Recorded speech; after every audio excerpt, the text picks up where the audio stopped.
আসসালামু আলাইকুম সুপ্রিয় দেশবাসী। বাংলাদেশের গণ অভ্যুত্থানের নির্বাচিত প্রধানমন্ত্রী ডক্টর ইউনূস জাতিসংঘে তার ব্যস্ত সময় পার করছেন।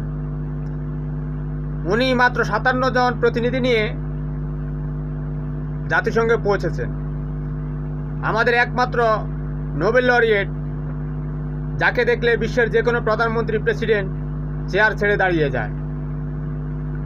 অথচ আমাদের সাবেক স্বৈরাচারী উগ্র জঙ্গি শেখ হাসিনা গত বছরে ১৫৭ জন নিয়ে একটি চার্টার্ড বিমান করে জাতিসংঘে গিয়েছেন পিকনিক করার জন্য। সেখানে রাষ্ট্রের ক্ষতি হয়েছে কমসে কম ২২ থেকে ২৫ কোটি টাকা।